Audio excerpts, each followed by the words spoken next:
The Little East Conference Tournament coming to a conclusion on Saturday night is the championship game, a rematch from last year. Eastern Connecticut and Keene State, a 72-70 win for the Warriors. And due to that man right there, Carlos Gonzalez, who had 30 points in that game, including the game-winning backdoor pass layup to seal the deal, and Ty Nichols for the Owls, trying to prevent back-to-back championships for the Warriors. And the Owls coming into this one without Miguel Prieto, who injured himself in that semifinal game against UMass Boston, while the Warriors are looking for their 5th program title in history. And how about this for start off for the Warriors? Gonzalez throws it off the back of Dizelle right off the inbound. Here's another look at it. And a heads-up play there completely caught Dizelle right off guard and lays it up and in. And then Tarshy Brown gets the loose ball, going to drive to the lane. The Euro step finger roll finish from Brown in the lane. And the Warriors and the Owls really close for the majority of this start. And then Dizelle Wright going back at the other end. And here comes Wright once again, and Nichols going to drive, but Brown meets him right at the glass. Here's another look at it, up and over. And then on the ensuing possession, Nichols again, but Brown says not today. 2 straight blocks on Ty Nichols for Tarshy Brown. But then Dizelle Wright weaving his way in the paint. He lays that one in. Gonzalez finds Brown once again. And the foul, count the bucket. He would convert the 3-point play, but the Owls still had a lead over the Warriors in the first half of play. And then Corey Muckle. Jake Colligan, he's going to drive, goes up and goes hard there against Jordan Haywood. And Haywood would be holding his shoulder. He would come out of this game and not return. So first Prieto and now Haywood, 2 injured Owls. And then trying to sneak the backdoor pass to Nichols there, stolen away, Colin Jordan. Fumbles it at first, but then great concentration, finishes it the entire way. Then Ty Nichols a pull-up 2-pointer. That one falls. That puts the Owls back on top. A 19-18 lead now. Here's Brown in the paint. A good give underneath to Jay Collins. Back and forth really in the first half of play it was. And then Nichols coming storming down the lane, finds Santoro an open 3-pointer. That one falls. And then the next possession, Ty Nichols himself, nobody even near him. He knocks down an easy 3-pointer. So now a 6-point lead for the Owls with 4:30 left in the first. The Warriors trying to fight back. Gonzalez on the lane. He would miss that. Ben Olsen gets the rebound, but Gonzalez steals it away there from Olsen. He finds a corner 3-pointer all to himself and knocks it down. And Gonzalez now cuts the lead 2-2 with 1:30 left in the first half. And this is Nichols bringing it down in transition, and Dizelle Wright silences the crowd with a 3-pointer of his own. He had 18 in this game after having 19 in the semifinal, and that put the Owls back up 2. The Warriors take a timeout to try to regroup. And then 5 seconds left. Wright trying to inbound it. He throws it away. Gonzalez halves it, and Kendall Marquez has the floor to himself.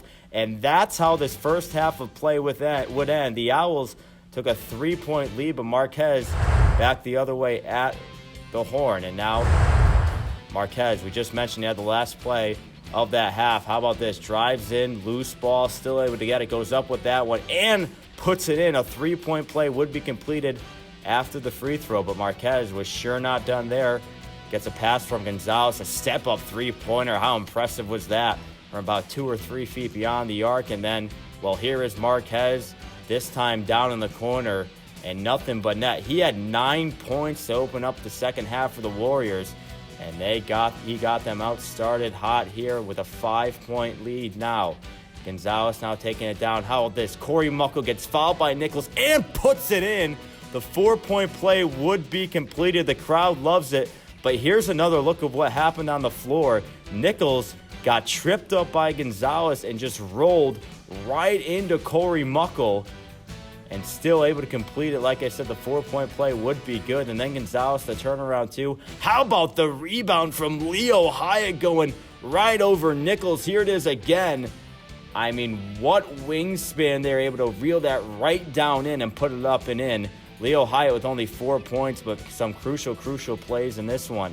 And then Nichols trying to fight back. How about this? Goes up under, left-hand finish for Nichols. Here it is again.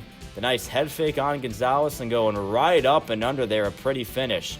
And then Gonzalez This is where he started to heat up, gets a three-pointer to go there, and then ensuing possession steals this one away from Dizelle Wright, and then goes up right there on Ty Nichols. 5 straight points for Gonzalez, and Nichols goes up on Hyatt and one count the bucket. He on the floor clearly frustrated with the situation right now.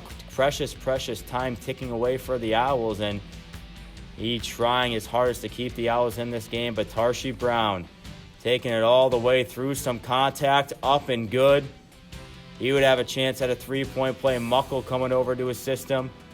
And then Carlos Gonzalez, he's going to drive, go up on Nichols, no good. Brown rips down the rebound there. That one good as well on the follow. And then the ensuing possession. Carlos Gonzalez gives it down to Brown. Nichols goes over and fouls him, and that was foul number 5 from Ty Nichols. And Nichols, who, remember, missed the buzzer beater in last year's Little East Conference Championship, has to watch the final 3 minutes of this one from the Keene State Owls bench, and he is extremely disappointed in a state of disbelief on the sideline. But this is where the Warriors would start closing in. Gives it to Gonzalez. He's got to go. Gonzalez, 4 to go. Gonna drive. Goes up. Right hand. And count it! Who else, Dom? He's got that look in his eye, Jack. He is looking to score when he touches the ball. And right now he's leading this team to victory. There's another steal. Brown the other way. To himself, and he slams it in. Raise the roof, baby. Tarshy Brown with an exclamation point slam. The Warriors starting to feel it. Dizelle Wright just going to let the clock run. And in back-to-back years, the Little East Conference is back in Willimantic. Eastern Connecticut, the 2018 Little East Conference champions. And back-to-back years, the Warriors winning Little East Conference championships. Tarshy Brown named the tournament's most outstanding player. And we caught up with Brown himself, along with head coach Bill Geithner. And welcome back, ladies and gentlemen. Jack Petrus to the ETV Sports Town, joined alongside head coach Bill Geithner. And this tournament's most outstanding player, Tarshy Brown. And you both captured the 2018 Little East Conference Championship. Tarshy, we'll start with you. I just want to go over something quickly. Last year, you left last year's tournament championship game with an ankle, weren't able to finish that game, and almost a year to the exact date, you're coming out here and bearing the tournament, possibly your final home game, taking away the championship. What's that like? It's incredible. You know, last year getting hurt, I thought I had unfinished business. You know, I didn't get to help my guys out the way I wanted to. And I know I had some injuries this season as well, and I try to fight through it for my teammates and for the people who come to see me play every day, and all my guardian angels who aren't here to see me play. And that's pretty much it. And Coach Geithner, over to you now. I mean, 2 really close games with Keene State this year, and obviously after the championship last year, I mean, you knew this one was going to have high implications. This place is going to be packed, which it was. But how about my man to my right here, how well he did, and also Carlos Gonzalez after last year's performance, what he did. I mean, unbelievable today. Yeah, I mean, great atmosphere. Appreciate all our support from our fans. I mean, I think it really helped the guys. You know, it was electric in here, and yeah, it was a great team effort. You know, I thought the guy to your right, Tarch, he's the man, stepped up and really, you know, there's so many things that he does, you know, even when he's not scoring the ball. You know, he shares the ball. He's unselfish. He'll make a play for a teammate. Late in the game, he dove on the floor. You know, really proud of him because it's all about winning for Tarchi. And as you touched on, him not being able to experience it on the court last year, you know, was really happy for him to go through it this year. And, you know, you touched on it. Carlos made some huge plays and some huge shots down the stretch. You know, he seems to enjoy and relish these big moments. So I thought, you know, one of the huge keys was, you know, the second half that Lionel gave us. You know, he just gave us a tremendous effort defensively. He got a couple rebounds that were huge for us, and then scored a couple baskets for us. So I thought he did a really nice job responding to halftime and coming out and giving us some big moments. And Tarshy now, 2 in a row, Little East Conference champions. Yourself, program's all-time leader in score, 2-time Little East Conference champion, and now as you heard on the PA announcer, you guys have a chance to host a couple of NCAA tournament games. I mean, how does that one sound? It sounds great. I mean, Coach Geithner has done an unbelievable job my 4 years here. You know, I just think everybody's bought in. You know, since my freshman year, I know everybody. My sophomore year, we didn't make the NCAA tournament. You know, so getting to a point where we're able to, you know, potentially host, that's huge. You know, I think that he's put us in the right position to succeed, and I couldn't be happier. You know, it's a blessing in itself. You know, to be able to come here, to be able to win it, play in front of our own fans, and have an unbelievable coach that's coaching us and is by our side in every step of the way. It's huge. And Coach Geithner, the 5th Little East Conference championship in program history. And as I was just talking about with Tarchi, you guys have a chance to host possibility a couple of NCAA tournament games. How does that one feel? Yeah, I mean, you know, winning obviously feels good. You know, I think one of the nice things was we had so many alums back today that have gone through the program and really helped to build the, you know, the culture and the foundation of what you see today. You know, so we're excited. I mean, we're, you know, home or away, we've done pretty well on the road as well this year. So, you know, it would be great to host, but that's not really in our control. You know, these guys came out, did what they needed to do today.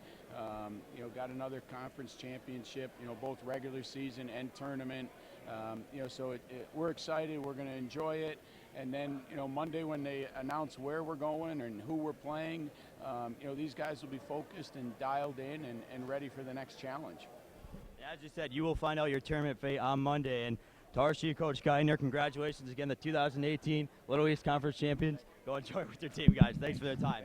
And nothing but love between these two programs. Gonzalez over to Nichols after the game, both Springfield natives, the closest of friends. And then you see Marquez over to Nichols as well. And then two of the best players in Little East Conference right there. In the 5th Little East Conference championship in program history for the Warriors, you see the seniors holding a plaque there and all the teammates coming in. The Eastern Connecticut State Warriors, your 2018 Little East Conference champions.